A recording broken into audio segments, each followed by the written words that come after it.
Bwana Yesu asifiwe. Kama ulisali ile sala, kuna hatua za kiroho ambazo unatakiwa kuendelea kuchukua, na nitakuwa nakuletea hatua kidogo kidogo kila wakati. Salamu yako sasa hivi ni Bwana Yesu asifiwe.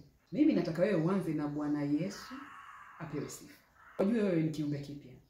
Kitu cha kwanza kabisa hatua ya kwanza ninataka uchukue, nataka uamini kwamba umesamehewa dhambi zako. Uamini wewe ni kiumbe kipya. Matendo 2:46, na siku zote kwa moyo mmoja walidumu katika hekalu, kumega mkate nyumba kwa nyumba, shiriki chakula chao kwa furaha na kwa moyo mweupe.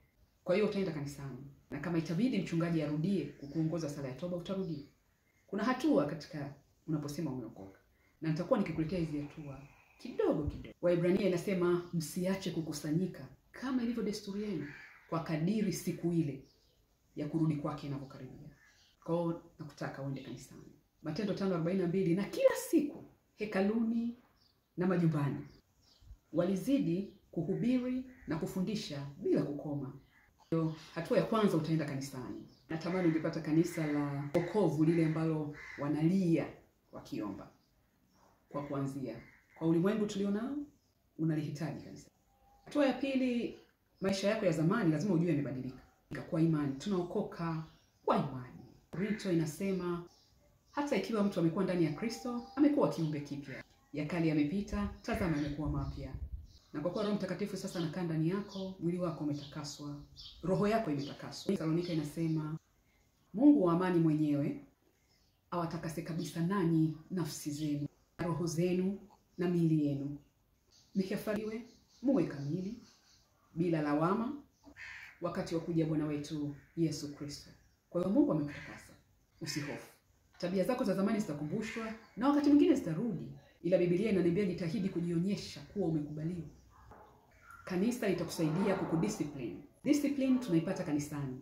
Kwa kujua tu kwamba unaenda kanisani, tayari kuna hofu inakuingia na kuna vitu utaacha.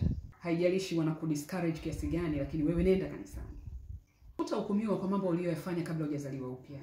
Yaani kabla ya leo kukiri hiyo sala.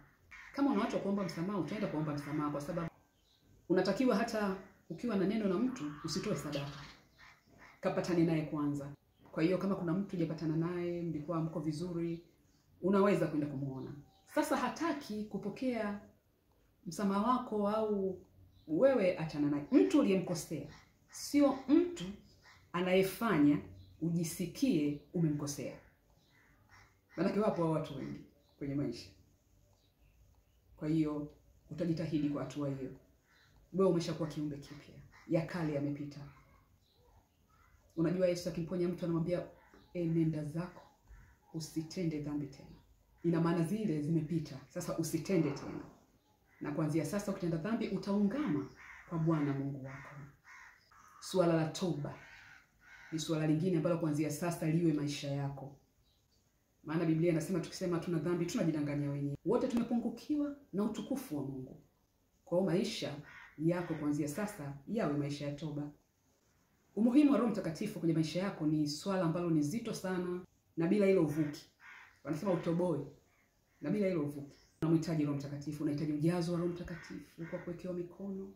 Msisitizo huo ni mkubwa sana. Siku nyingine nikipata nafasi nitakuambia hii hatua tena ya Roho Mtakatifu. Hizi ni baadhi tu ya hatua, lakini zipo nyingine. Nitaendelea kukuletea kidogo kidogo. Remain blessed.